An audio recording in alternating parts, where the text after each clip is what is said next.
Right. విద్యుత్ కొనుగోలు ఒప్పందం అలాగే విద్యుత్ కేంద్రాల నిర్మాణంపై విచారణ జరుపుతున్న జస్టిస్ నరసింహారెడ్డి కమిషన్కు ఈరోజు సుదీర్ఘమైన లేఖ రాశారు తెలంగాణ తొలి ముఖ్యమంత్రి బీఆర్ఎస్ అధినేత కేసీఆర్ గారు.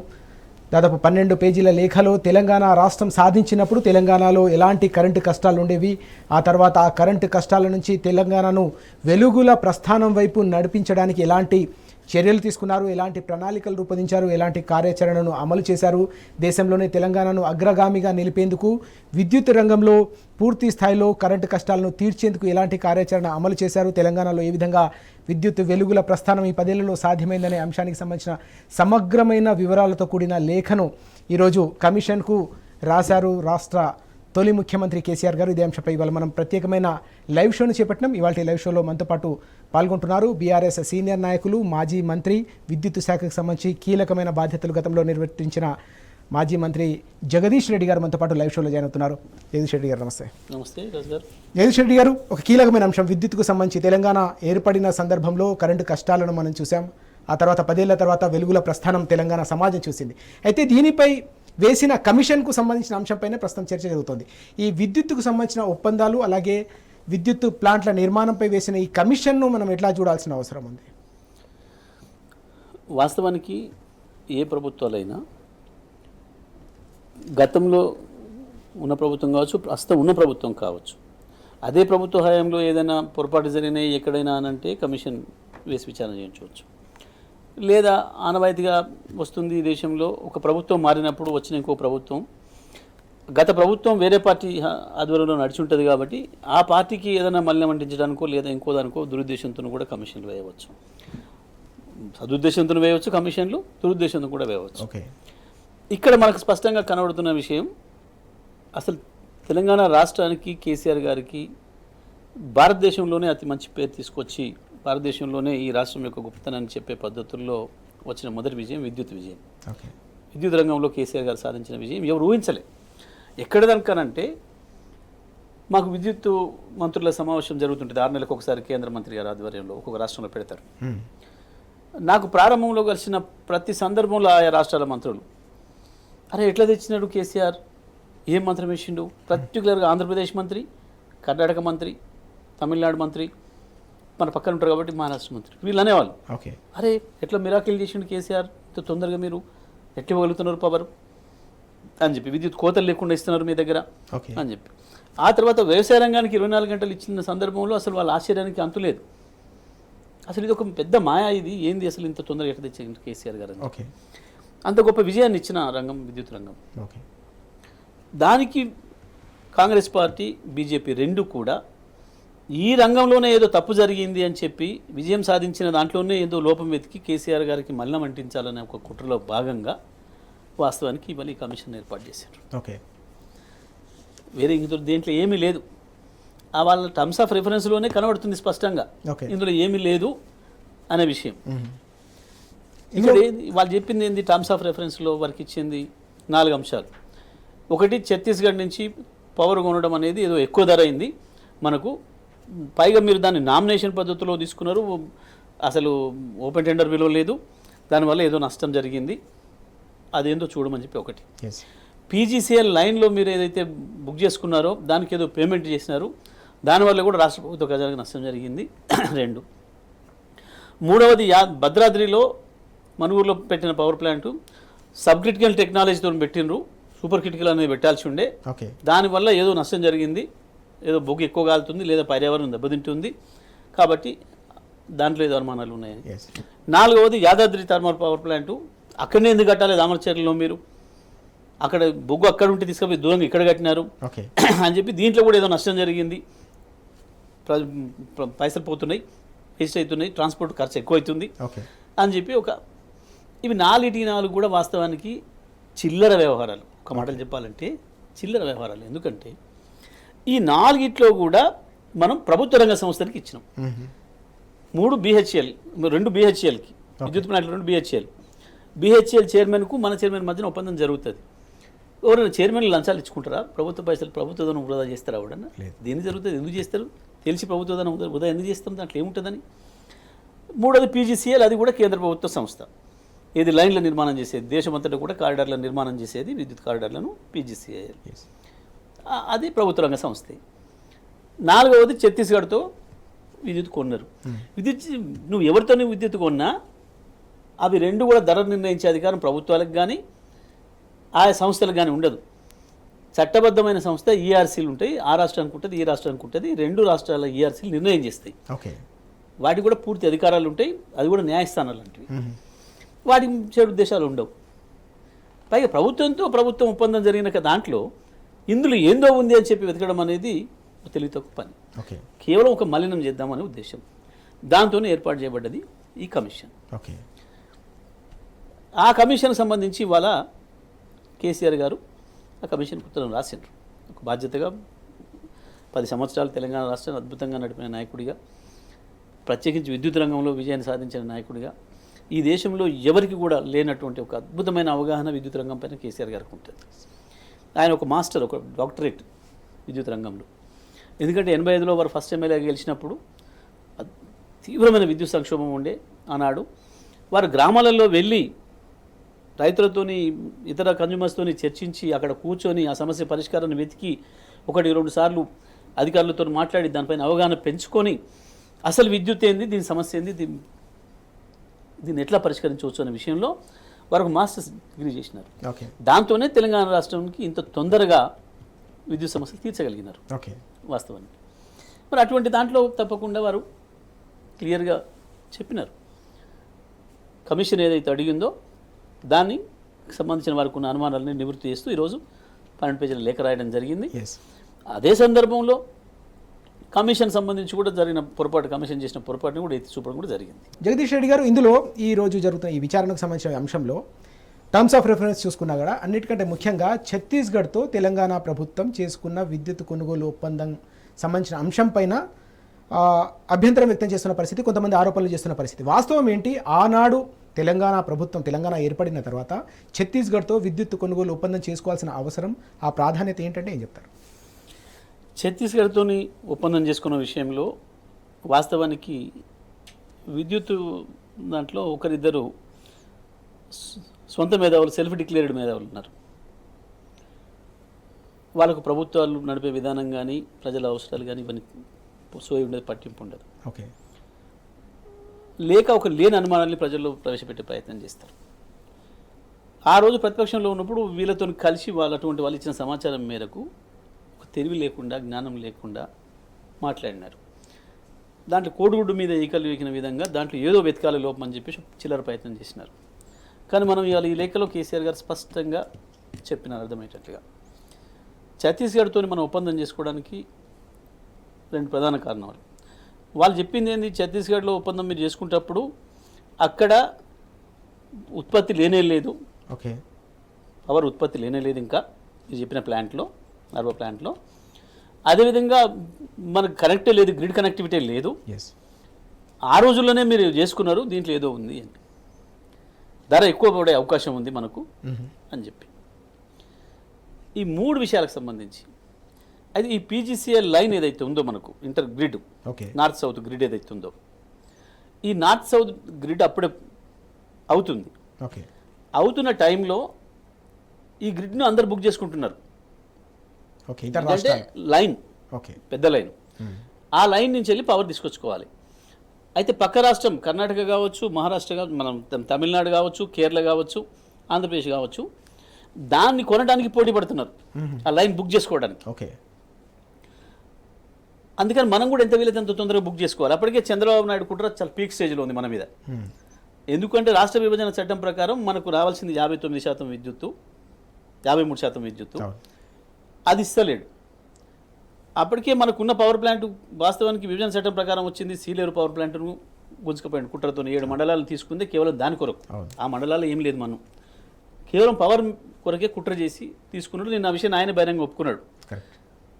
అది కనుక మండలాలు ఇవ్వకపోతే నేను ముఖ్యమంత్రి ప్రమాణ స్వీకారమే చేయనని చెప్పి నేను కండిషన్ పెట్టినా, మోడీకి అవ్వాలా అని నిన్న బహిరంగంగా సమావేశంలో మాట్లాడిన విషయం మనకు వచ్చింది. చంద్రబాబు నాయుడు కుట్ర చేస్తున్నాడు అని మొదటి నుంచి కేసీఆర్ గారు ఏదైతే చెప్తున్నారో దాన్ని ఆయన ఒప్పుకున్నాడు. అటువంటి పరిస్థితులలో ఈ గ్రిడ్ కూడా మనకు రానికుండా చేసేంత దుర్మార్గంగా ప్రవర్తిస్తాడు ఆయన. దాన్ని మనం వెంటనే బుక్ చేసుకోవాలి, మనకు అవసరాలు ఉన్నాయి, వాడు ఎవడన్నట్లని కావాలి, కానీ ముందు మన అవసరాలు ఉన్నాయి. ఎందుకంటే విద్యుత్ ఉత్పత్తి సౌత్లో ఎక్కడ లేదు. 4 రాష్ట్రాలలో కూడా ఎక్కడ కూడా విద్యుత్ లేక గంటల తరబడి, రోజుల తరబడి, వారాల తరబడి పవర్ హాలిడేస్ ఇస్తున్నారు. మొత్తం తెలంగాణ, ఆంధ్రప్రదేశ్, కర్ణాటక, కేరళ, తమిళనాడు అంతటా కూడా మొత్తం. అటువంటి పరిస్థితులలో ప్రజలు మన మీద ఆశలు పెట్టుకున్నారు. విద్యుత్ రంగాన్ని సరిచేయడం అనేదే మొత్తం అన్నిటికీ. ఇవాళ విద్యుత్ అనేదే అభివృద్ధికి మూలం. ఇవాళ ప్రజల జీవనం ఒక నిమిషం కదలాలంటే కూడా విద్యుత్తు సంబంధం ఉంది. విద్యుత్తు జీవితంలో, మనిషి జీవితంలో అంతర్భాగం అయిపోయింది. అది లేకుండా శ్వాస తీసుకోవడం ఎంత అవసరం, మనిషి బతుకుండడానికి విద్యుత్ కూడా అంత అవసరం అయిపోయింది ఇవాళ. మరి అటువంటి పరిస్థితులలో దీని యొక్క ప్రాధాన్యత తెలిసిన నాయకుడు కాబట్టి కేసీఆర్ గారు పీజీసీఎల్లో కూడా మనం లైన్ బుక్ చేసుకోవాలి వెంటనే అని చెప్పి దాన్ని అప్రోచ్ అవ్వడం జరిగింది. అయినప్పుడు పీజీసీఎల్ పోవాలంటే ఒక కండిషన్ ఉంటుంది. మీకు అవతల నుంచి వెళ్ళి, ఆ నార్త్ నుంచి వెళ్ళి మీకు ఎక్కడ ఒక ఒప్పందం కావాలి, విద్యుత్ ఒప్పందం. మాకు పలానా వాళ్ళు విద్యుత్ ఇస్తానన్నారు, మేము కొనుక్కోవడానికి రెడీగా ఉన్నాం, కాబట్టి మాకు ఇది ఇవ్వండి, లైన్లో మాకు ఇవ్వండి భాగం అని చెప్పేసి అడగాల్సి ఉంటుంది. అది ఉంటేనే సాధ్యమవుతుంది. అవుతుంది. అయితే ఉత్తగానే మనం ఆయన పేరు ఈయన పేరు రాసేసి ఇస్తే కుదరదు. వాళ్ళ నుంచి వెళ్ళి కూడా లెటర్ ఉండాలి. అవును, మేము పలానా ప్లాంట్ నుంచి వెళ్ళి 1 మెగావాట్లు ఇవ్వడానికి రెడీగా ఉన్నామని చెప్పి వాళ్ళ నుంచి ఉండాలి, ఆఫర్ లెటర్ మనకా నుంచి వెళ్ళి ఉండాలి. ఈ రెండు ఉంటేనే పీజీసీఎల్ లైన్ మనకు కేటాయిస్తుంది. ఇది ప్రజలకు పోవాలి బాగా. అటువంటి పరిస్థితులలో పీజీసీఎల్ కూడా అవసరం ఉంది, మనం లెటర్ సబ్మిట్ చేయాల్సిన అవసరం. అది 2 రకాల పనికొస్తుంది అని చెప్పి మనం ఛత్తీస్గఢ్ని అప్రోచ్ కావడం జరిగింది. ఈ విషయం ఇప్పుడే చెప్పలే కేసీఆర్ గారు. కొంతమంది మూర్ఖులు ఆరోపణలు చేస్తున్నారు, కానీ ఉద్యమ సందర్భంలోనే కిరణ్ కుమార్ రెడ్డి ఎప్పుడైతే కట్టబట్టుకొని మీకు తెలంగాణ చీకటి అవుతుంది, మీకు కరెంటే రాదు అని చెప్పిండో, అదే రోజు కేసీఆర్ గారు తెల్లవారి వెంటనే మళ్ళీ వచ్చి ప్రజలకు ఈ దద్దమ్మ కాంగ్రెస్ నాయకులు ఎవరు సపోర్ట్ చేయలేదు. ఈ రేవంత్ రెడ్డి అంటే ఆయన తెలుగుదేశంలో ఉండి ఎగురుతున్నాడు, అప్పుడు తెలంగాణ వ్యతిరేకంగా తుపాకులు పట్టుకొని తిరుగుతున్నాడు. అటువంటి సందర్భంలోనే కేసీఆర్ గారు స్పష్టంగా పక్క రాష్ట్రం ఛత్తీస్గఢ్లో మస్తు ఉంది విద్యుత్తు, ఆ నుంచి మనం తెచ్చుకోవడానికి అవకాశం ఉంది, ఒక లైన్ ఏర్పాటు చేసుకుంటేనే మాటను ఆ రోజే చెప్పిండి. ఎవరైనా తీసి చూస్తే వాళ్ళు కూడా దొరుకుతుంది దాంట్లో అంత క్లియర్గా. వారికి ముందే ఒక అభిప్రాయం ఉంది, ఒక ఆలోచన ఉంది, ఒక విజన్ ఉంది. దాంతో ఈ లైన్ కూడా బుక్ చేసుకోవాలి ముందే. కాబట్టి మనం ఛత్తీస్గఢ్తో ఒప్పందం చేసుకొని ఈ లైన్కు సబ్మిట్ చేసేసి పీజీసీఎల్ లైన్లో కూడా మనం భాగం తీసుకున్నాం. అది దేని కొరకు? రాష్ట్ర అవసరాల కొరకు, ప్రజల అవసరాల కొరకు కదా. దాంట్లో మనకు వచ్చేదేముంది? ఇక్కడ 2 దీనికి ఏదో మళ్ళీ వంటిద్దామని చూస్తే కుదిరేది కాదు. ఎందుకు అనంటే పీజీసీఎల్ కేంద్ర ప్రభుత్వ అధీనంలో సంస్థ. వాడేవనుకో రూపాయి లంచం ఇచ్చే అక్కర్లేదు, వేరే అవసరం ఉండదు, మనకు కూడా అవసరం లేదు ఎక్కడి నుంచి కూడా. అక్కడ కూడా తెస్తుంది ఎక్కడి నుంచి వెళ్ళి, అది అక్కడ వాళ్ళ జెన్కో ఏదైతే ఉందో దాని నుంచి తీసుకుంటున్నాం, ఛత్తీస్గఢ్ నుంచి. అక్కడ కూడా ప్రభుత్వం నుంచి. కాబట్టి ఇక్కడ వేరే మలినాలు లేవు, గవర్నమెంట్ ఇది. కాబట్టి ఇక్కడ రూపాయి చేతులు మారే అవకాశం లేదు, ఎక్కడ కూడా అవినీతికి అవకాశం లేదు. ఇవాళ వీళ్ళు మాట్లాడుతుంది కూడా అనలేదు అవినీతి జరిగింది అంటలే. ప్రభుత్వ ఖజానాకి నష్టం వాటిల్లింది, ఎక్కువ ధర చెల్లిస్తున్నారు, ఎక్కువ ధర చెల్లించే అవకాశం ఉంది అని మాట్లాడారు. ఇప్పుడు అది కూడా తుస్సుమని తేలిపోయింది. ఎందుకంటే ఆ రోజు మనం ఛత్తీస్గఢ్ దగ్గర తీసుకున్న పవర్కి 3 రూపాయల 94 మనం చెల్లించినాం.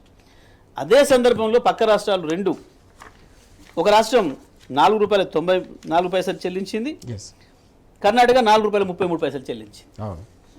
అంటే మరి మనకు నష్టం జరిగిందా, లాభం జరిగిందా? తమిళనాడు ఏమో 4 రూపాయల 94 అగ్రిమెంట్ చేసుకుంది వేరే వాళ్ళతోని, కర్ణాటక 4 రూపాయల 33 చేసుకుంది, మనకు 3 రూపాయల 94 దొరికింది. అంటే ఇక్కడ ఏమైనా రాష్ట్ర ప్రభుత్వ ఖజానాకి నష్టం వాటిల్లడం కానీ ఏమైనా ఇబ్బంది అవ్వడం జరిగిందా? లేదు, రూపాయి కూడా లేదు. ఒక గాయిగా కాకుల అరుపులాగా అరుస్తూ కేసీఆర్ను బదనం చేయాలని ఒక కుటిల ప్రయత్నం తప్ప ఇంకోటి కనబడతలేదు దీంట్లో స్పష్టంగా. ఇంకోటి, అదే సందర్భంలో మనం ఛత్తీస్గఢ్ నుంచి 3 రూపాయల 94 తీసుకున్న రోజులో కూడా ఇంకా మనకు అవసరం పడితే అంతకంటే ఎక్కువ ధర పెట్టి కూడా కొన్నాం ఇంకా బయట కూడా. అదే టైంలో మనకు విద్యుత్ అవసరం ఇంకా తీరే పరిస్థితి లేకపోతే, మన డిమాండ్కు ఇంకెక్కువ అవసరం ఉంటే కేంద్ర ప్రభుత్వ సంస్థ జెజ్జర్ నుంచి, ఎన్టీపీసీ నుంచి విద్యుత్ కావాలని అడిగితే 17 రూపాయల యూనిట్ అయితే ఇస్తాం, లేకపోతే లేదని చెప్పారు. అది కూడా ముందు పైసలు ఇస్తే లేదని చెప్పారు. కూడంకలం నుంచి న్యూక్లియర్ పవర్ కూడంకలం నుంచి కూడా తీసుకోవడానికి మనం ప్రయత్నం చేస్తే ఎన్టీపీసీ నుంచి 10 రూపాయలు అయితే ఇస్తాం, లేకపోతే లేదని చెప్పారు. మరి అన్ని రూపాయలు కేంద్ర ప్రభుత్వ సంస్థలు అడుగుతున్న సందర్భంలో మనం తీసుకున్న 3 రూపాయల 94 తక్కువనా ఎక్కువనా? మన పక్క రాష్ట్రాలు అదే సందర్భంలో అదే టైంలో 4 రూపాయల 94 ఒకరు, 4 రూపాయల 33 ఒకరు కొన్నారు.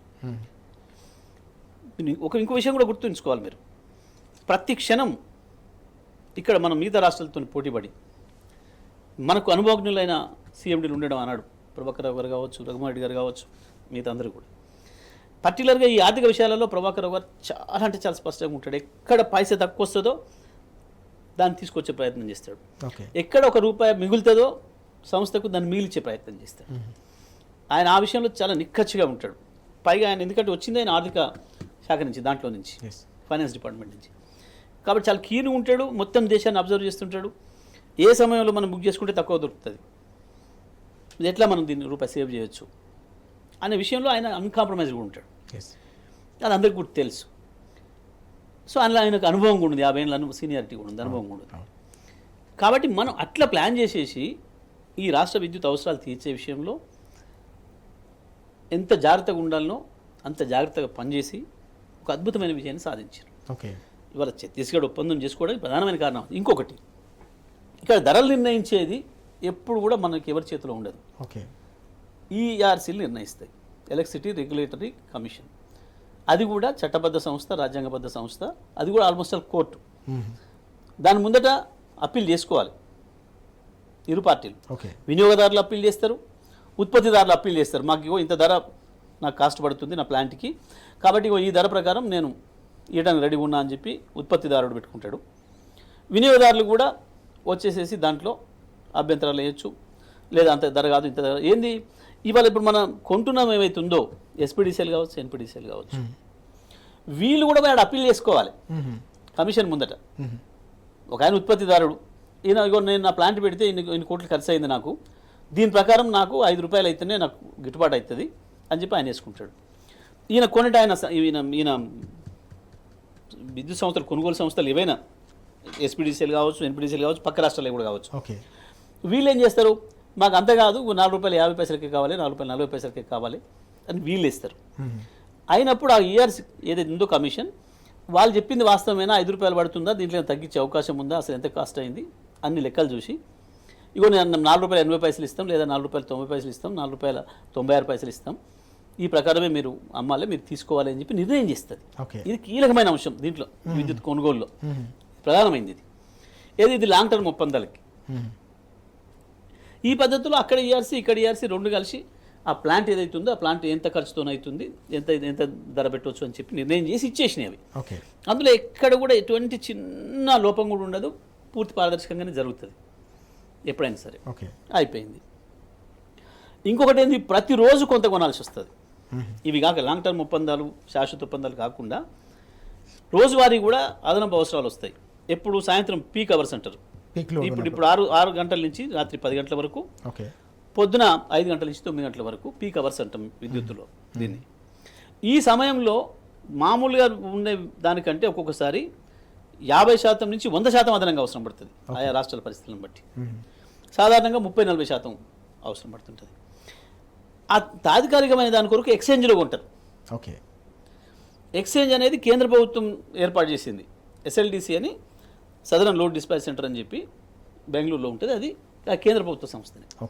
ఇప్పుడు మన ఈ ఎక్స్చేంజ్ లాగా వీటిని ఏమంటారు కదా, షేర్లు కొనే ఎక్స్చేంజ్ లాగా ఉంటుంది, స్టాక్ ఎక్స్చేంజ్ లాగా. అందులో వాడు అమ్మేవాడు వాని ధర పెడతాడు, కొనేవాడు 24 గంటల ముందు ఇండెంట్ పెట్టాలి. మనకు రేపు సాయంత్రం 6 గంటల నుంచి కావాలనుకుంటే ఇవాళ 6 గంటల లోపే మనం ఇండెంట్ పెట్టాలి వాళ్ళకి. మాకు రేపు సాయంత్రం 6 గంటల నుంచి వెళ్ళి 10 గంటల వరకు ఇవ్వక ఇంత కావాలి, ఒక 500 మెగావాట్లు కావాలి, లేదా 1000 మెగావాట్లు కావాలి అని చెప్పి అక్కడ అందుబాటులో ఉన్నది ఏదైతుందో దాంట్లో నుంచి మాకు ఇవ్వండి అని చెప్పి వాడే అలాట్మెంట్ ఇస్తాడు, పైసలు వాడే తీసుకుంటాడు, వాళ్ళకి ఇస్తాడు. ఈ పద్ధతిలో ఉంటాయి. ఇంత పారదర్శకంగా ఉంటుంది. ఎన్నో చిన్న పైసంతో గోల్మాలు కూడా ఉండదు. ఇలా ఒక్కడికి కూడా అనుభవం లేదు, ఎన్నడూ కూడా పవర్ చేసిన వాళ్ళు గారు, ఎన్నడూ కూడా మంత్రులుగా చేసిన వాళ్ళు గారు.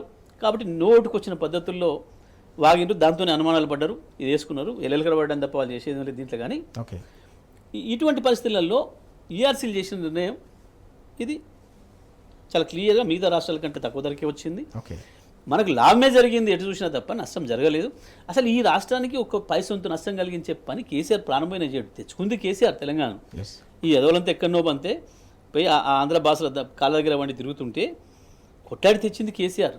ఇది నాది అనే గర్వం ఉంటుంది కదా కేసీఆర్కు, ఇది నాది అనే ప్రేమ ఉంటుంది కదా. కేసీఆర్ ₹1 ఎందుకు ఖరాబ్ కానిస్తాడు? పీజీసీఎల్ ఎందుకు జరిగింది, పీజీసీఎల్కి ఏమో చేసిండ్రు, ఛత్తీస్గఢ్కి ఏమో చేసినట్టు ఇది ఛత్తీస్గఢ్ కథ, పీజీసీఎల్ కథ, ఓకే. గిది వాస్తవం జరిగిన విషయం ఇది. జగదీష్ రెడ్డి గారు, ఇక్కడ ఛత్తీస్గఢ్కు సంబంధించిన వ్యవహారంలో ఇంకా అంటే ప్రధానంగా ఉన్న అభ్యంతరాలు ఏంటి?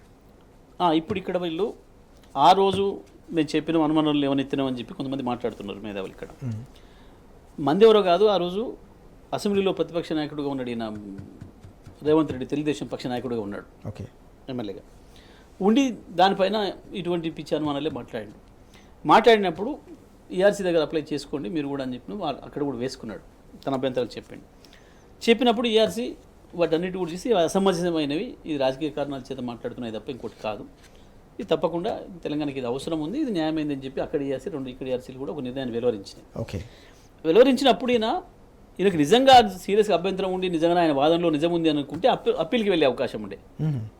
దీనిపైన వెళ్ళడానికి అప్పీల్ ట్రిబ్యునల్ ఉన్నది ఈఆర్సీల నిర్ణయాలపైన, వేరే ఇంకెవ్వరికి కూడా ఉండదు దాని మీద ఎంక్వైరీ చేయడానికి, ఎంక్వైరీ కమిషన్లకు ఉండదు, ఇంకొకరు కూడా ఉండదు, అప్పీలేట్కి వెళ్ళాల్సి ఉంటుంది. ఇప్పుడు హైకోర్టు తీర్పిస్తే సుప్రీంకోర్టు అయితే వెళ్తామో అదే పద్ధతిలో వీళ్ళపైన అభ్యంతరాలు ఉంటే ఎలక్ట్రిసిటీ అప్పీలేట్ ట్రిబ్యునల్ ఉంటే దాన్ని వెళ్ళలేదు ఆయన. ఇంకా ఆయన వాదన పసలేదు అని చెప్పేసి ఇక్కడ ఏదైతే వచ్చిందో అది తేలిపోయింది, నోరు మూసుకొని కూర్చున్నాడు, ఆ రోజు వెళ్ళలేదు. ఓకే, ఇది వెరీ క్లియర్.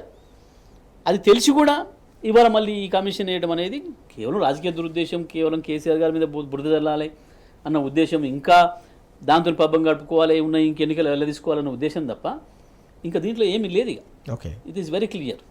ఆ రోజు అభ్యంతరాలు వ్యక్తం చేసిన అందరూ కూడా ఆడ చేసుకున్నారు, సాటుగా ఉండి పంపించిన వాళ్ళు పంపించారు, ఎవరో ఒకరిని పెట్టి, ఇవన్నీ అవన్నీ వచ్చినాయి, వాళ్ళు కొత్తగా ఏం చెప్పేది లేదు వీళ్ళు. ఓకే, ఆ రోజే ఈఆర్సీ క్లియర్ చేసింది వీటన్నిటి కూడా. చాలా కీలకమైన అంశం. ఛత్తీస్గఢ్కు సంబంధించిన ఒప్పంద వ్యవహారంలో ఎలాంటి అభ్యంతరాలు వ్యక్తం చేశారో అవన్నిటి కూడా పసలేనివని చాలా స్పష్టంగా జగదీష్ రెడ్డి గారు చెప్తున్నారు. జగదీష్ రెడ్డి గారు, ఇక్కడ మరో కీలకమైన అంశం భద్రాద్రి థర్మల్ పవర్ ప్లాంట్ నిర్మాణానికి సంబంధించి అది సబ్ క్రిటికల్ టెక్నాలజీతో ఎందుకు కట్టారు అనే ఒక అంశాన్ని, ఒక అభ్యంతరాన్ని కూడా వ్యక్తం చేస్తున్న సందర్భం కనిపిస్తుంది. వాస్తవానికి ఈ సబ్ క్రిటికల్ టెక్నాలజీ అలాగే సూపర్ క్రిటికల్ టెక్నాలజీ అంటే ఏంటి, అప్పుడున్న పరిస్థితుల్లో సబ్ క్రిటికల్ టెక్నాలజీకి ఎందుకు వెళ్లాల్సి వచ్చిందంటే ఏం చెప్తారు? వాస్తవానికి విద్యుత్ ఉత్పత్తి అనేది, థర్మల్ విద్యుత్ ఉత్పత్తి అనేది ఒక టెక్నికల్ పద్ధతిలో ఉత్పత్తి చేస్తారు బొగ్గును వాడి. అయితే అది రాను మొదట్లో కేవలం 60 మెగావాట్లతో మాత్రమే ఉత్పత్తి జరిగేది. ఇంకా అంతకంటే ముందు 30 మెగావాట్లు, 20 మెగావాట్లు, 10 మెగావాట్లే కూడా ఉన్నాయి. ఓకే, కానీ ఒక దశకు వచ్చిన తర్వాత ప్రపంచవ్యాప్తంగా కూడా 60 మెగావాట్లతో ఉత్పత్తి చేసేది మాత్రమే ఎక్కువగా వచ్చింది వాడకంలోకి ఆ టెక్నాలజీ. ఆ తర్వాత అది 200, 300కు కూడా వచ్చింది. చివరిగా లేటెస్ట్గా కనుక్కున్నది 800, ఆ తర్వాత 500కు కూడా వచ్చింది. 800 మెగావాట్లకు ఒకేసారి ఉత్పత్తి చేయడం అనే టెక్నాలజీ లేటెస్ట్గా వచ్చిన టెక్నాలజీ. ఓకే, అయితే ప్రపంచవ్యాప్తంగా కూడా ఈ విద్యుత్ ఉత్పత్తి పైన అనేక చర్చలు నడుస్తున్నాయి. దీనివల్ల కార్బన్స్ బయటకు వస్తున్నాయని, పర్యావరణ నష్టం జరుగుతుందనేది రకరకాలుగా పర్యావరణవేత్తల సంబంధించిన అంశం. సరే, దీంట్లో ఇంకోటి కూడా ఉంటుంది, ఎప్పుడు కూడా ఇటు వచ్చినప్పుడు వీటి వెనకాల ఇంకో కుట్రలు కూడా ఉంటాయి. ఈ పెద్ద తమ్ముడు పోవడం కొరకు చిన్నోని కథం చేసేదాని కొరకు కూడా వాళ్ళు పెద్ద వాళ్ళని ఇన్ఫ్లుయెన్స్ చేసి చేస్తారు. అది ఏమైనా ఉండనియండి. ఆ తర్వాత మొత్తం ప్రపంచవ్యాప్తంగా ఈ పర్యావరణవేత్తల ఒత్తిడితోని ప్రభుత్వాలు ఒక అంగీకారానికి వచ్చి ఇక నుంచి అప్పుడు మొదలైంది సబ్ క్రిటికల్, సూపర్ క్రిటికల్ అనే పదం మొదలైంది అప్పుడు. ఓకే, ఆ పదం వచ్చింది అప్పుడు 2015. సబ్ క్రిటికల్ టెక్నాలజీని మనం తగ్గించాలి, ఇప్పటి నుంచి ఈ 30 సంవత్సరాలు పైబడ్డ ప్లాంట్లను కూడా తీసివేయాలి. దాంతో ఎక్కువ ఎమిషన్స్ వస్తున్నాయి, పొగ ఎక్కువ వస్తుంది, దానివల్ల ఇబ్బంది అవుతుంది పర్యావరణానికి. ఈ 800 మెగావాట్లది ఏదైతుందో దీన్ని ఇప్పటి నుంచి ఎంకరేజ్ చేయాలి, కొత్తగా కట్టేవాళ్ళు అని చెప్పి ఒప్పందం జరిగింది ప్రపంచవ్యాప్తంగా అన్ని దేశాల మధ్యన. అయితే అది జరిగేటప్పుడు 2017 వరకు పూర్తి చేసుకునే వాళ్ళు ఎవరైనా ఉంటే ఆ టెక్నాలజీ ప్రకారం చేసుకోవచ్చు. 2017 తర్వాత పూర్తయ్యే వాటికి మాత్రం ఇప్పటి నుంచి వీటికి అనుమతులు ఇవ్వద్దు అని చెప్పి కూడా కేంద్ర ప్రభుత్వం నిర్ణయం చేసింది. ఓకే, కేంద్ర ప్రభుత్వం చేసిన నిర్ణయమే ఇది. సబ్ క్రిటికల్, సూపర్ క్రిటికల్ అంటే ఏంది? సబ్ క్రిటికల్ అంటేనేమో కొంచెం ఎమిషన్స్ ఎక్కువ వస్తాయి, బొగ్గు కొంచెం ఎక్కువ ఉపయోగపడుతుంది దాంట్లో. సూపర్ క్రిటికల్ అంటే కొంచెం బొగ్గు తక్కువ అవుతుంది, 0.5%, కొంత పొగ తక్కువ వస్తుంది. బొగ్గు తక్కువ కలిస్తే పొగ తక్కువ వస్తుంది. అది ఇంతే. దీంట్లో ఇవేం పెద్ద ఇంత తీవ్రమైన అభ్యంతరాలు ఎక్కడేం లేవు. ఇప్పటికి కూడా దేశవ్యాప్తంగా 70-80% ప్లాంట్లు సబ్ క్రిటికల్లోనే నడుస్తున్నాయి. ఇంకా ఒకటి చెప్పాలంటే, ఆ రోజుకి భారతదేశంలో 17 ప్లాంట్లు సబ్ క్రిటికల్లోనే నిర్మాణం అవుతున్నాయి. అప్పుడున్న పరిస్థితులు తెలంగాణ నిర్మాణం అవుతున్న సందర్భంలో అవుతున్నాయి. ఓకే. ఆ సమయంలో మనం BHELను ఆహ్వానించినాం. మాకు విద్యుత్ ఉత్పత్తి కావాలి ఈ రాష్ట్రంలో, వీలైనంత వేగంగా కావాలి, మీరు ప్లాంట్లు తొందరగా నిర్మాణం చేస్తారా అని. కొత్తగూడెం ప్లాంట్ కూడా వాళ్ళు తీసుకున్నారు. అయితే దానికి 5 సంవత్సరాలు తీసుకున్నారు. ఓకే. అది కూడా మనమే గ్రేట్. భారతదేశంలో 5 ఏళ్లలో ఒక విద్యుత్ ప్రాజెక్టును పూర్తి చేసిన వాళ్ళు ఎవరు లేరు ఇప్పటివరకు. ఫస్ట్ మనమే రికార్డు సృష్టించడం. అది కూడా ఓకే. వాళ్ళు ఇంకా తొందరగా కావాలంటే మా దగ్గర సబ్ క్రిటికల్కి సంబంధించి 270 మెగావాట్లు ఉత్పత్తి చేయగలిగినాయి 4 టర్బైన్స్ ఉన్నాయి. ఓకే. 1080 మెగావాట్లు మేము ఇవ్వగలుగుతాం, 2 ఏళ్లలో ఇవ్వగలుగుతాం. ఏదైతే కేంద్రం నిర్ణయం ఉందో దాంట్లో భాగంగా 2017 మార్చి లోపే మీకు ఇస్తాం మేము ఓకే అని చెప్పి BHEL వారు మనకు లెటర్ పెట్టారు. వచ్చి మాట్లాడింది, చెప్పారు స్పష్టంగా. ఓకే. అయినప్పుడు కేసీఆర్ గారు అందరితో మాట్లాడింది. కేంద్ర ప్రభుత్వ అనుమతితోనే, అన్ని రకాల చట్టబద్ధమైన అనుమతులతోనే దాన్ని మనం ప్రారంభం చేసినాం, BHELకి ఇచ్చినాం. ఓకే. వాళ్ళు చెప్తుంది 2 అభ్యంతరాలు ఇక్కడ. ఒకటి, ఏదో సబ్ క్రిటికల్ టెక్నాలజీ ద్వారా బొగ్గు ఎక్కువ ఖర్చు అవుతుంది కాబట్టి దాంట్లో పైసలు ఎక్కువ పోతున్నాయి మనకి అని. మనం ఏదో కేసీఆర్ అవినీతి చేసిండనో ఇంకోటి చేసిండనో కాదు వాళ్ళు చేసిన ఆరోపణలు. కేవలం ఖర్చు ఎక్కువ అవుతుంది, వేస్ట్ అవుతున్నాయి డబ్బులు అనే పదం. ఓకే. రెండవది, మీరు నామినేషన్ మీద BHELకి ఇచ్చిండ్రు అని. రెండవది, ఈ రెండిట్లో కూడా పసలేదు. ఎందుకు లేదు అని అంటే, అప్పటికీ ఈ దేశంలో ఇంకా కొత్తగా నిర్మాణం అవుతున్నాయి 17 ప్లాంట్లు. ఈ ఎమిషన్స్కి సంబంధించి ఇంకొక కొత్త టెక్నాలజీ కూడా వచ్చింది. ఈ ఎమిషన్స్ తగ్గించడానికి సబ్ క్రిటికల్లో కూడా ఓకే కొత్త టెక్నాలజీ వచ్చింది, కొత్త ఇది వచ్చింది, దాన్ని వాడటానికి కూడా అవకాశం వచ్చింది. అయితే ఈ కాస్ట్ విషయంలో ఏదైతుందో, ఎక్కువ పడుతుంది అని చెప్పేసి ఏదైతుందో, దానికి సంబంధించి మనం BHELను మన ప్రభాకర్ రావు గారు వీళ్ళు కూడా బాగా వాళ్ళతో బార్గెన్ చేసి దాని కొరకు కూడా ఒక 400 కోట్ల రూపాయలు తగ్గించాలి మీరు మాకు అని చెప్పి వాళ్ళని ఒప్పించి అది కూడా తగ్గించారు. ఓకే. నిర్మాణ వ్యయంలో కూడా అంత జాగ్రత్తగా పనిచేస్తారు. దాన్ని ఎవరో మేధావి చెప్పిండని చెప్పి ఆ సోయిలోనుడు, తెలివిలోనుడు, సెల్ఫ్ డిక్లేర్డ్ మేధావులు వీళ్ళు దాన్ని పట్టుకొని సబ్ క్రిటికల్ అంటే ఏందో, సూపర్ క్రిటికల్ అంటే ఏందో వానికి మాట్లాడటం వానికి తెలియదు, వీనికి తెలియదు, ఓకే, ఉత్తనే మాట్లాడేస్తారు. గట్టిగా నువ్వు చెప్పు అని మైక్ ముందర పెడితే ఎవరికి రాదు. ఎందుకంటే ఇప్పుడు అడిగేటోళ్ళు లేరు కాబట్టి ఇష్టం వచ్చినట్టు వాగుతున్నారు. కానీ సబ్ క్రిటికల్, సూపర్ క్రిటికల్లో ఉండే తేడా ఇంత మించి ఏమీ లేదు. ఓకే. సింపుల్గా. పైగా నువ్వు 2 ఇయర్స్లో కేంద్ర ప్రభుత్వం పెట్టిన కండిషన్స్ మేరనే గడువు లోపలనే పూర్తి చేస్తామని చెప్పింది అది కేంద్ర ప్రభుత్వ సంస్థ. ఓకే. వాళ్ళు పని కూడా అంతే వేగంగా ప్రారంభం చేశారు. ఎందుకంటే అవి టర్బైన్స్ రెడీగా ఉన్నాయి, సివిల్ వర్క్తోనే పూర్తి చేసుకోవచ్చు మనం అని చెప్పిన వాళ్ళు. ఓకే. పని కూడా అదే వేగంగా మొదలైంది. ఈ లోపల దురదృష్టం, ఈ దొంగలే ఎవడేసిండో NGTలో కేసు వేసేసి దాన్ని స్టే చేశారు. ఓకే. NGTలో కేసు వేసి స్టే చేశారు. దాంతోనే ఆలస్యమైంది. ఈ లోపల మన తిప్పలబడి ఆ స్టేని వెకేట్ చేయించుకొని మన అవసరాలు చెప్పి, తెలంగాణ పరిస్థితులు, ఇబ్బందులు చెప్పి స్టే వెకేట్ చేయించుకొని చేసేవరకు కరోనా వచ్చింది. కరోనా దాడితో కొంత ఆలస్యమైంది. అవి కొంచెం ఆలస్యమైంది, ప్రారంభమైంది బ్రహ్మాండంగా. అది వచ్చిన తర్వాతనే రిలీఫ్ వచ్చింది తెలంగాణకు. సో కాబట్టి ఇంట్లో సబ్ క్రిటికల్, సూపర్ క్రిటికల్లో ఏం పసలేదు, తేలిపోయింది. అందులో ఏందో జరిగింది అనే దానికి ఏం అవకాశం లేదు. BHELకు ఏకపక్షంగా ఇచ్చారు. అంటే ఇంకొకటి కూడా రాజుగారు చెప్పాలంటే, ఇవి గలీజ్ గన్లు కానీ న్యాయంగా ఎవడన్నా ఏదైనా కిక్ బ్యాక్స్ తీసుకోవాలి, దాంట్లో కాంట్రాక్ట్లో పైసలు తీసుకోవాలి సాటుగా అనుకుంటే, వాస్తవానికి ప్రభుత్వ రంగ సంస్థకి ఇస్తేనే నష్టం. ఎవడన్నా ప్రైవేట్ వానికి ఇచ్చుకుంటే ఓపెన్ కాంపిటీషన్లో వాడేదైనా చేస్తాడు. అది వీళ్ళందరికీ అలవాటు. గతంలో అలాగే జరిగేది. అంతేకాదు, మనం కొత్తగూడది ఇచ్చినప్పుడు అదే టైంలో చంద్రబాబు నాయుడు గారు ఇంకోటి ఇచ్చిండు అక్కడ ఆంధ్రప్రదేశ్లో. ఓకే. మనకంటే 600 కోట్ల రూపాయలు ఎక్కువకి ఇచ్చిండు అక్కడ. ఓకే. కంటే 600 కోట్ల రూపాయలకి ఎక్కువకి ఇచ్చిండు ఆయన. ఆ లెక్కన మనం తక్కువకే ఇచ్చినాం, కేంద్ర ప్రభుత్వ సంస్థకే ఇచ్చినాం. అందులో మనకి ఏం అవకాశమే లేదు. ఇంత స్పష్టంగా ఉంది. ఆ విషయాన్ని కూడా ఇవాళ కేసీఆర్ గారు స్పష్టంగా చెప్పారు. ఓకే. ఇంత క్లియర్గా ఉంది, మీరు ఇది గమనంలోకి తీసుకోవాల్సిందే అనే మాట. ఎస్, చాలా కీలకమైన అంశం. నిజంగానే కేంద్ర ప్రభుత్వ రంగ సంస్థలను తెగ నమ్మే ప్రయత్నం చేస్తూ ఉంటే, అలాంటి కీలకమైన సందర్భంలో కేంద్ర ప్రభుత్వ రంగ సంస్థ అయిన BHELకు నిర్మాణ బాధ్యతలను అప్పగించడం, ప్రభుత్వంతో ఒప్పందం చేసుకోవడం అనేది అత్యంత కీలకమైన అంశం. ఇదే చూస్తే రాష్ట్ర ప్రభుత్వానికి సంబంధించిన చిత్తశుద్ధి కావచ్చు, పారదర్శకత చాలా స్పష్టంగా కనిపిస్తోందని జగదీష్ రెడ్డి గారు చెప్తా ఉన్నారు. జగదీష్ రెడ్డి గారు, ఇక్కడ కేంద్ర ప్రభుత్వానికి సంబంధించి కావచ్చు, రాష్ట్ర ప్రభుత్వాలకు సంబంధించి అన్ని చట్టబద్ధ సంస్థల నుంచి అన్ని రకాల అనుమతులు తీసుకున్న తర్వాత చేపట్టిన ప్రాజెక్టు విషయంలో, సబ్ క్రిటికల్ టెక్నాలజీతో నిర్మించిన ప్రాజెక్టు విషయంలో ఇంకా ఎందుకు ఇలాంటి అభ్యంతరాలు వ్యక్తం చేస్తున్నట్టు భావించారు? మీకు ఇంకో విషయం కూడా చెప్పాలి ఇక్కడ నేను, సబ్ క్రిటికల్ టెక్నాలజీకి సంబంధించి ఇవాళ ఇప్పుడు మన రాష్ట్రంలో ఉన్నాయి కూడా.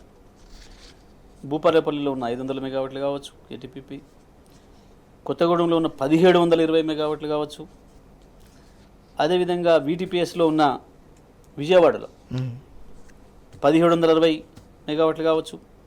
ఇవన్నీ కూడా సబ్ క్రిటికల్ టెక్నాలజీతోనే ఉన్నాయి. ఓకే, ఇవన్నీ కూడా అసలు ఒక్క మాటలు చెప్పాలంటే భారతదేశంలో ఉన్న ప్రభుత్వ ప్రైవేట్ విద్యుత్ ఉత్పత్తి మొత్తం 90% ఉత్పత్తి సబ్ క్రిటికల్ టెక్నాలజీతో ఉన్న ప్లాంట్తోనే నడుస్తుంది. ఇప్పుడు అదంతా సబ్ క్రిటికల్ టెక్నాలజీ ప్లాంట్లే ఇప్పటికి కూడా టుడే. ఓకే, ఇవాళకి కూడా అదే. మరి ఎక్కడేం లేనట్టు, ఇక్కడేదో పెద్ద నేరం చేసినట్టు, ఇదేదో ఘోరం జరిగిపోయినట్టు. ఎంత ఆశ్చర్యం అంటే జస్ట్ ఏదో పద్ధతిలో మలినం చేయాలి, ఒక బురద జల్లాలి కేసీఆర్ మీద, ఇక దాన్ని ఆయన తుడుచుకునే పనిలో ఉండాలి, మా రాజకీయ పబ్బం మేము గడుపుకోవాలి అన్న పద్ధతుల్లో తప్ప, ఒకవేళ అదే నిజమైతే, మేము చేసింది చట్టవిరుద్ధం అయితే కేంద్రం ఆపుతుంది. వాస్తవానికి ఇవాళ ఒక మాటలు చెప్పాలంటే ఎలక్ట్రిసిటీ రంగాన్ని మొత్తం నియంత్రిస్తుంది కేంద్రమే. ఓకే, కేంద్ర చట్టమే 2003 చట్టం ఏదైతే వచ్చిందో ఆ చట్టం ప్రకారమే ఈ దేశంలో విద్యుత్ ఉత్పత్తి, విద్యుత్ కొనుగోలు ప్రతిదీ కూడా జరుగుతుంది టోటల్గా. ఓకే, దాని విరుద్ధంగా ఒక అక్షరం కూడా ఎవరు ఏం చేయలేరు. It's very clear. ప్రారంభించిన ఏ ప్రాజెక్ట్ అయినా, ఏ కొనుగోళ్ళు అయినా అన్నీ సెంట్రల్ ఎలక్ట్రిసిటీ అథారిటీ కంట్రోల్నే జరుగుతాయి, వాటి నిబంధనల మేరకే జరుగుతాయి. వాటికి ఆధారపోతే నిమిషం కూడా రాదు, ఏ అనుమతి రాదు. ఓకే, అన్నిటికీ కేంద్ర అనుమతులే కావాలి. ఇంత స్పష్టంగా ఉండి ఇంత ఉన్న తర్వాత ఇవన్నీ జరుగుతున్నాయి అంటే ఇది రాజకీయ దురుద్దేశం తప్ప ఇంకోటి కాదు దాంట్లో. Okay, yes. మరో కీలకమైన అంశం ఇక్కడ రాష్ట్ర ప్రభుత్వం అంటే అసాధారణమైన పరిస్థితులు ఉన్నప్పుడు, సంక్షోభ పరిస్థితులు ఉన్నప్పుడు అసాధారణమైన నిర్ణయాలు తీసుకోవడం అనేది రాష్ట్ర ప్రభుత్వాలకు సంబంధించిన విధిగా ఉంటుంది. తెలంగాణ దశాబ్దాల సంక్షోభం, కరెంటు సంక్షోభం నేపథ్యంలో అనేక కీలకమైన నిర్ణయాలు, దానికి సంబంధించిన ఫలితాలు తెలంగాణ సమాజం అనుభవిస్తున్న పరిస్థితిని కూడా మనం చూస్తున్నాం. ఈ క్రమంలో యాదాద్రి పవర్ ప్లాంట్కు సంబంధించిన నిర్మాణం అంశంలో కూడా కొన్ని రకాల అభ్యంతరాలు వ్యక్తం చేసిన పరిస్థితి మనకు కనిపించింది. దానిపై కూడా ఈరోజు లేఖలో ప్రస్తావించిన సందర్భం. ఎందుకు అక్కడే నిర్మించాల్సి వచ్చిందనే ప్రశ్నకి ఏం చెప్తారు? ఇది మంచి ప్రశ్న అండి. పాపం వాళ్ళు ఎంత అమాయకంగా దానిపైన మాట్లాడుతుందనేది భారతదేశంలో కాదు ప్రపంచవ్యాప్తంగా కూడా అభివృద్ధి విషయంలో ఒక పెద్ద చర్చ వస్తుంది. ఓకే, ఒకటే ప్రాంతంలో అభివృద్ధి జరగటం, అక్కడనే ఆర్థిక అవకాశాలు పెరగటం, మిగతా ప్రాంతాలు వెనుకబడిపోవడం, దానివల్ల అనేక సమస్యలు వస్తున్నాయి. అందుకని అభివృద్ధి అనేది ఆయా రాష్ట్రాలు కావచ్చు, ఆయా దేశాలలో వివిధ ప్రాంతాల్లో జరగాలి, వికేంద్రీకరణ జరగాలి. కరెక్ట్. అది పరిశ్రమలు కావచ్చు, అది ఇంకోటి కావచ్చు, ఏదైనా ఒకే ప్రాంతంలో జరగడం వల్ల అసమానతలు పెరిగి, ఆర్థిక అసమానతలు పెరిగి, ఆయా ప్రాంతాల మధ్యన విద్వేషాలు పెరిగి సమస్యలు వస్తాయి అని చెప్పి ప్రపంచవ్యాప్తంగా వస్తున్న విషయం. కొన్ని చోట్ల దేశాలుగా విడిపోతున్నారు, కొన్ని చోట్ల రాష్ట్రాలుగా విడిపోతున్నారు. అంతెందుకండి, మనం తెలంగాణ మనకు కొట్లాడడానికి ప్రధానమైన కారణం అదే కదా. మన డబ్బులు తీసుకుపోయి అక్కడ వాడుతున్నారు. కరెక్ట్. మనం ఎన్ని కూడా మన వనరులు అక్కడ తరలించుకోపోతున్నారు అనే కదా మన కొట్లాట. అవును, సంపద దోచుకుంటున్నారు. మరి ఇటువంటి సందర్భంలో తెలంగాణను సమగ్రాభివృద్ధి చేయాలి అనేది రాష్ట్ర ప్రభుత్వంగా మనకు ఉండాల్సిన బాధ్యత. దాంట్లో ఇంకా కేసీఆర్ గారు ఇంకా అడ్వాన్స్ ఉంటారు, విజనరీ కాబట్టి. అందుకే కదా ఈ వరంగల్ను కూడా హైదరాబాద్ తర్వాత వరంగల్ ఇంకొక పెద్ద సిటీగా రావాలి అని చెప్పి ఒక పథకం ప్రకారం దాన్ని ఎట్లా లేపాలి ఏంది అనే దాని కొరకే అక్కడ అనేక 100 కోట్లు 1000 కోట్లు వెచ్చించి దాన్ని కూడా అభివృద్ధి చేయడానికి ఇవాళ టెక్స్టైల్ పార్క్ కావచ్చు, అద్భుతమైన 24 అంతస్తుల హాస్పిటల్ నిర్మాణం, సూపర్ స్పెషాలిటీ హాస్పిటల్ నిర్మాణం కావచ్చు, పట్టణాన్ని సుందరీకరించే విషయంలో 100 కోట్ల రూపాయలు కావచ్చు. ఈ రకంగా చేస్తున్నారు అని అంటే దానికి ఏంది, ఇంకొక ఆల్టర్నేటివ్ ఉండాలి, ఒక గ్రోత్ సెంటర్. ఏ రాష్ట్రమైనా ఏ దేశమైనా ఒక విజన్ ఉన్న వాళ్ళు చేసుకునే పని అది. ఇక్కడ ఏదైనా సమస్య వస్తే అక్కడి నుంచి పరిపాలన చేసేటట్టు ఉండాలి అనేది ఒకటి, ఆ ప్రాంతాన్ని కూడా అభివృద్ధిలోకి తీసుకురావాలనేది ఒకటి. ఇదే సందర్భంలో ఇక్కడ మనం ఇంకొక 4000 మెగావాట్ల పవర్ ప్లాంట్ మన సొంతంగా జెన్కో ద్వారా చేసుకుందామని చెప్పి, వాస్తవాన్ని చెప్పాలంటే రాజుగారు, నిజంగా వాళ్ళు అనుకున్నదే కనుక మనం చేయాలనుకుంటే వాళ్ళు చెప్పిన పద్ధతే మంచిది. ఇవాళ వాళ్ళు మనం చేసిన దానికి ఏదైతే అభ్యంతరం చెప్తున్నారో, ప్రైవేట్ వాళ్ళకి ఇవ్వచ్చు, ఓపెన్ కాంపిటీషన్లో పిలవచ్చు. బ్యాక్ నుంచి ఎవడన్నా ఏమైనా తీసుకొని ఆశించే వాళ్ళు ఉంటే ప్రైవేట్ వాళ్ళకి ఇస్తేనే లాభం ఎక్కువ. ఓకే, ప్రైవేట్ వాళ్ళకి ఇస్తేనే లాభం ఎక్కువ. ఇలా ప్రభుత్వ రంగ సంస్థకి ఇస్తే ఏముండదు మన్ను. కరెక్ట్. ఇంత ఓపెన్ విషయం ఇది. అయినా దాన్ని ఇంకేందో మసిపూసి మారేడుకాయ చేసి అదేదో బిహెచ్ఎల్కి ఇచ్చి మళ్ళీ ఏందో మీరు సబ్ కాంట్రాక్ట్, అసలు కాంట్రాక్టే వేరే వానికి ఇచ్చే అవకాశం ఉన్నాక అది గవర్నమెంట్కి ఇచ్చేందుకు అట్లా ఎందుకు సబ్ కాంట్రాక్ట్ తీసుకునేది ఎందుకో తెలియ తక్కువ ఆలోచన కాకపోతే ఓకే, అసంబద్ధమైన ఆరోపణలు. ఇక్కడ ఈ దామరచర్ల పవర్ ప్లాంట్ గురించి కూడా చెప్పాలి.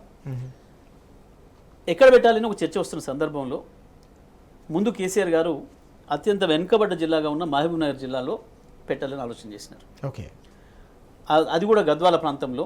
ఎందుకంటే అవతల మనకు శక్తినగర్లో ఉంది, రాయచూర్లో వాళ్ళు కర్ణాటక పెట్టుకుందాడ, ఎన్టీపీసీ పెట్టింది ఓకే, ఆ ప్రాంతంలో. ఈతల వైపు మనం కూడా పెట్టుకుందాం, అక్కడ బాగా వెనుకబడ్డ ప్రాంతం, అక్కడ లైట్ రావాలి, అక్కడ కూడా ఎకనామిక్ గ్రోత్ రావాలని చెప్పి కేసీఆర్ గారు ముందు అక్కడ ఆలోచన చేశారు. ఓకే, చేసి అక్కడ భూమి ఉన్నదా చూడమని చెప్పి ఆ జిల్లాకు సంబంధించిన కలెక్టర్కు వాళ్ళకి చెప్పడం జరిగింది. అది అయిన తర్వాత మళ్ళీ మనుగూరులో ఏమైనా ఆలోచన చేద్దామని చెప్పి అక్కడ చేసినారు. ఈ రెండు చోట్ల కూడా భూమి లభ్యత లేదు. అంటే ఫస్ట్ ఈ ప్లాంట్ పెట్టాలంటే మొట్టమొదటి కావాల్సింది నీరు, భూమి అందుబాటులో ఉండాలి, ఓకే, నీరు అందుబాటులో ఉండాలి, రోడ్ అండ్ రైల్ కనెక్టివిటీ ఉండాలి. ఓకే, ఈ 4 ప్రధానమైనవి ఇక్కడ ఒక ప్లాంట్ పెట్టడానికి. అక్కడ రైల్ ఫెసిలిటీ ఉంది, కృష్ణ ఉంది, నీళ్లు ఉన్నాయి, అవతల ఇంకో ప్లాంట్ కూడా ఉన్నది కాబట్టి సేమ్ మనం ఇతర రోడ్డును పెట్టుకుంటే మనకు సరిపోతుంది అనే ఉద్దేశంతో ముందు ఆలోచన చేసాం. ఓకే, అక్కడ ఇక భూమి లభ్యత లేదు, ఇబ్బంది ఉంది అని చెప్పిన సందర్భంలో మళ్ళీ ఖమ్మం జిల్లా మనుగూరులో ఏమన్నా చేద్దామని చెప్పేసి అక్కడ భూమి అందుబాటులో ఉందని చెప్పి చూసినారు. ఓకే, చూస్తే ఇక్కడ లేదు అని చెప్పి అక్కడ కలెక్టర్ సాధ్యం కావట్లేదు, గవర్నమెంట్ భూమి ఒక 1500 ఎకరాలు ఉంది కానీ దాంట్లో అంతా చాలా మంది అసైనీస్ ఉన్నారు, పేదలు ఉన్నారు, అది కూడా తీయలేం సార్ అని చెప్పారు. ఓకే, ఇది వెతుకుతున్న క్రమంలో నేను అక్కడ ఉన్నాను సడన్గా. ఓకే, నేను మాట్లాడుతూ సార్ మాకు అవకాశం ఉంది, మాకు కూడా ఇవ్వండి, మహబూబ్నగర్లో లేకపోతే మాకు ఇవ్వండి, లేదా మహబూబ్నగర్ కొంత ఇచ్చి కొంత మాకు ఇవ్వండి, ఓకే, మీకు ఎక్కడ ఉంది అన్నారు సార్. ఓకే, కేసీఆర్ గారు అంటే నాకు దామరచర్ల అనే ప్రాంతంలో వీర్లపాలెం అనే గ్రామం ఉంటుంది. ఆ ప్రాంతంలో మనకు నీళ్లు ఉన్నాయి, కృష్ణ ఉంది, పైనుంచి ఇంకొక వాగు వస్తుంది, రోడ్డు ఉంది, కృష్ణపట్నం బందర్ పోర్ట్లకు దగ్గరగా ఉంటుంది. ఎందుకంటే ఇంపోర్టెడ్ కోల్ తేవాలి అని చెప్పేసి అని కూడా అప్పుడే కేంద్ర ప్రభుత్వం కండిషన్ పెడతా ఉంది. అటువంటి సందర్భంలో ఇంపోర్టెడ్ కోల్ తేవాలంటే కూడా పోర్ట్స్ చాలా దగ్గరగా ఉంటాయి, రైల్ కనెక్టివిటీ కూడా ఉంది, నడికుడి బీబీనగర్ రైల్ కనెక్టివిటీ కూడా ఉంది, అక్కడి నుంచి వెళ్ళి వస్తుంది. కాబట్టి మీరు చెప్పిన అన్ని అవకాశాలు ఇక్కడ ఉన్నాయి, మాకు కూడా కొంత అవకాశం ఏంటి అని చెప్పి నేను కూడా రిక్వెస్ట్ చేసిన ఆ జిల్లా మంత్రిగా. చేసినప్పుడు అయ్యో ఆ భూమి ఉంది అక్కడ అందుబాటులో ఎంతకు అని అంటే ఉంది, కొంత గవర్నమెంట్ ల్యాండ్ ఉంది, కొంత ఫారెస్ట్ ల్యాండ్ ఉంది. అప్పుడు అక్కడ ఫారెస్ట్ ఎక్కడ ఉంది అని చెప్పేసి అని ఇమ్మీడియట్గా అక్కడ ఎంఆర్ఓలతో, ఆర్డీఓతో, డిఎఫ్ఓతో మాట్లాడి తెల్లవారి చూసేద్దాం పదండి అని చెప్పి 2 హెలికాప్టర్లు తీసుకొని ఇతర అధికారులందరినీ తీసుకొని కూడా పోయి చూసి, అరే బాగుందే, మీ అదృష్టం పండేటట్టు ఉంది, మంచిగానే ఉంది, ఇక్కడ పేరుకు ఫారెస్ట్ భూమి అని ఉంది కానీ ఒక చెట్టు కూడా లేదు ఇక్కడ అది నవ్వుకుంటూ ఒక జోక్ కూడా వేసాను. ఇప్పుడు ఉరిపెట్టుకొని చచ్చిపోదామన్నా ఒక చెట్టు లేదు, గిదేం ఫారెస్ట్ అని చెప్పి డిక్లేర్ చేశారు, 1000 ఎకరాలు ఇది, సరే ఇది మీ అదృష్టం పంతట్టు ఉంది, మీ జిల్లా బాగుపడుతుంది అని చెప్పి ఆ మాట చెప్పడం కూడా జరిగింది. ఆ సందర్భంలో నేను చర్చ గుర్తు చేస్తాను. ఈ అభివృద్ధి అనేది అన్ని వైపులా రావాలి, అన్ని మూలలో రావాలి. ఇప్పటికీ విద్యుత్ మొత్తం అక్కడే ఉంది, కేంద్రీకరించబడి ఉంది. రామగుండం కావచ్చు, భూపాలపల్లి కావచ్చు, మనుగురు కావచ్చు, కొత్తగూడెం కావచ్చు, మొత్తం ఆ ప్రాంతంలోనే ఉంది. ఇటు కూడా రావడం అవసరం తప్పకుండా. హైదరాబాద్కి ఈ ప్రాంతం కూడా ఇటువైపు కూడా రావాలి, ఈ వైపు కూడా కొంత లైట్ రావాలి, ఇంచెలు కూడా తీసుకోవాలి మనం అని చెప్పి ఇక్కడ కేవలం విద్యుత్ ప్రాజెక్టులు ఉన్నాయి కృష్ణ మీద, కానీ థర్మల్ కూడా అవసరం, డిపెండబుల్ పవర్ అంటే ఇదే కాబట్టి అని చెప్పి ఆ ఆలోచనతో దాన్ని నిర్ణయం చేసి అక్కడ పెట్టడం జరిగింది. ఇంత స్పష్టమైన ఆలోచన, ఇంత ఒక గొప్ప విజన్తో తీసుకున్న నిర్ణయం అది కేసీఆర్ గారు. దాంట్లో భాగంగా అక్కడ భద్రాద్రిని తీసుకున్నాం. వీళ్ళు చెప్తున్న అభ్యంతరాలకి అసలు సహేతుకంగా లేవు ఇవి. ఎందుకు అనంటే అసలు మోడీ ప్రభుత్వం ఇలా 20% బొగ్గు బయట నుంచి తెచ్చిన బొగ్గు కలపాలని నిబంధన పెట్టింది, మనం ఉన్నాం గౌలు పెట్టి. ఇంకొకటి వీళ్ళు చెప్పే ఆరోపణలు పసలేదని చెప్పడానికి ఆంధ్రప్రదేశ్ ప్రభుత్వం ఉన్నాడు విజయవాడలో కట్టినండి తీసుకుపోయి, విజయవాడలో బొగ్గు ఎక్కడిది, మనకాంచి తీసుకుపోయే బొగ్గు కడపలో కట్టిరు ఆర్టీపీపీ, ఎక్కడిది అక్కడ బొగ్గు ఇక్కడి నుంచి పోవాలి 500-600 కిలోమీటర్లు, దానికి 800 కిలోమీటర్లు. ఇక్కడ కూడా ఒక ప్రభుత్వాలకు, ఒక విజన్ ఉండే ప్రభుత్వాలకి ఒక సమగ్రమైన ఆలోచనతో పనిచేస్తాయి. ఎస్, ఇవాళ లేస్తుంది, ఇవాళ బ్రహ్మాండంగా నల్గొండ జిల్లా ఇట్లా లేస్తుంది. అవును, ప్రత్యక్షంగా ఒక 5,000 ఉద్యోగాలు అయితే పరోక్షంగా 30,000-40,000 ఉద్యోగాలు సృష్టించబడతాయి. ఎస్, ఒక గ్రోత్ కారిడార్ అవుతుంది ఇవాళ మిర్యాలగూడ ప్రాంతం మొత్తం కూడా. ఓకే, అది తప్పకుండా నల్గొండ జిల్లాకు ఉపయోగపడే విషయం. ఇంత స్పష్టమైన ఉద్దేశంతో తీసుకుంటే ఓకే, ఎంత దుర్మార్గంగా అసలు మేము ఈ పవర్ ప్లాంట్ ఆపేస్తాం, ఇంత మూర్ఖత్వం అంటే అసలు ప్రజల పట్ల సోయలేని ఎస్, నాయకులు వీళ్ళు. ఆపమని ఇప్పుడు ఎట్లా ఆపుతారు? అభివృద్ధిని అడ్డుకుంటాం, అభివృద్ధిని ఆపేస్తానన్న వాళ్ళు వీళ్ళు నాయకులు అవుతారా? వీళ్ళు ప్రజల కొరకు ఆలోచించే వాళ్ళు అవుతారా? ఓకే, ఇగో ఇటువంటి పరిస్థితులలో ఇవాళ ఈ కమిషన్ వేసారు. ఎస్, ఇక ఈ కమిషన్ పైన కూడా కేసీఆర్ గారు ఎందుకు అభ్యంతరం చేస్తూ ఉత్తరం రాష్ట్రాన్ని చర్చ పెట్టారు. ఎస్, దానికి స్పష్టమైన కారణాలు ఉన్నాయి. ఒకటి, ఈ ప్రభుత్వం దాన్ని వేసిందే ఒక దురుద్దేశంతో వేసింది. రెండు, ఈఆర్సీలు అనేవి చట్టబద్ధమైన సంస్థలు, వాటి నిర్ణయాలపైన ఏదైనా అభ్యంతరాలు ఉంటే అప్పీల్ చేసుకోవాలి తప్ప, ఎలక్ట్రిసిటీ అప్పీల్ ట్రిబ్యునల్ వేసుకోవాలి తప్ప ఓకే, ఇంకా ఎటువంటి కమిషన్లను కూడా వాటి మీద వేయడానికి వీలు లేదు. ఓకే, ఇన్ని విషయాలు తెలిసిన జడ్జి గారు, వారు హైకోర్టు చీఫ్ జడ్జిగా పనిచేసినారు, వారే వాస్తవం రిజెక్ట్ చేయాల్సి ఉండేది. అరే ఇది కరెక్ట్ కాదు అని చెప్పాల్సి ఉంటే ప్రభుత్వాన్ని కళ్ళు తెరిపించాల్సి ఉండే. ప్రభుత్వం అజ్ఞానంతో నేర్చుకుంది, మంది రాజకీయ నాయకులే కాబట్టి చెప్పాల్సి ఉండే. అదొకటి పోయింది. వారి ఇష్టం, మనం దాని మీద మనం అభ్యంతరం చెప్పలే అన్నాడు. సరే, వారి ఇష్టం, వారి విజ్ఞత, మనం అనుకున్నాం. ఇంకొకటి, ఇప్పుడు ఇవాళ ఏదైతే అంశాలు పేర్కొన్నామో ఇవన్నీ కూడా వారు మొన్న ప్రెస్ పెట్టేసి 11 తారీఖున మాట్లాడారు. 15వ తారీఖు వరకు కేసీఆర్ గారికి సమయం ఇచ్చిండ్రు. వాస్తవానికి ఈ నెల చివరి వరకు అడిగినప్పుడు కూడా లేదు మాకు తొందర ఉంది 15 లోపల ఇవ్వమంటే సరే అని చెప్పి కేసీఆర్ గారు అంగీకరించారు. కమిషన్ వేసే విషయంలో మనం అభ్యంతరం చెప్పలే, నరసింహారెడ్డి గారిని వేసే విషయంలో అభ్యంతరం చెప్పలే, వారి పట్ల మనకు గౌరవం ఉంది ఎప్పుడైనా కేసీఆర్ గారికి. సడన్గా 15వ తారీఖు నాడు సమయం ఇచ్చి 11 నాడు ప్రెస్ పెట్టేసేసి వారు కొన్ని విషయాలు చెప్పారు బయటికి. కేసీఆర్ గారు పేరు కూడా తీసుకున్నారు. తీసుకోకూడదు, ఒక ఎంక్వైరీ కమిషన్ తీసుకున్నారు. తీసుకొని గతంలో రేవంత్ రెడ్డి ఏం మాట్లాడిండో, కాంగ్రెస్ నాయకులు ఏం మాట్లాడినరో, బీజేపీ నాయకులు ఏం మాట్లాడినరో, ఈ విషయాలు వీటి విషయాలలో అవే విషయాలను యాస్టీస్గా వీరు కూడా మాట్లాడారు. చాలా ఆశ్చర్యకరంగా మిమ్మల్ని ఒక విచారణ చేయమని చెప్పి ఒక కమిషన్ వేసినప్పుడు అది ఎంతో పవిత్రమైన బాధ్యత. మీరు అన్బయాస్డ్గా ఉండాలి, ఎటు ఒక పక్షపాతంగా ఉండకూడదు, నిష్పక్షపాతంగా దాంట్లో జరిగిన వాస్తవం మీ ప్రభుత్వం ఏదైతే అనుమానాలను వ్యక్తం చేస్తూ మిమ్మల్ని విచారణ చేయమందో దాన్ని చేసి గుమ్మనంగా అక్కడ ఇవ్వాలి. ఇప్పటివరకు దేశంలో అనేక కమిషన్లు వచ్చినాయి. అసలు చాలా కమిషన్లు నివేదికలు బయటికే రాలేదు, ఆ ప్రభుత్వానికి ఇచ్చిండ్రు, పోయిండ్రు. ఈ రకంగా మీడియాకు వచ్చి లీకులు ఇచ్చి ఒకరి ప్రతిష్టకు భంగం కలిగించే పద్ధతుల్లో, ఒక పార్టీ యొక్క ఉద్దేశము, ఒక ప్రభుత్వ ఉద్దేశాన్ని నెరవేర్చే పద్ధతుల్లో మాట్లాడడం అనేది ఏదైతుందో అది అభ్యంతరకరమైన, తీవ్రమైన అభ్యంతరకరమైన విషయం.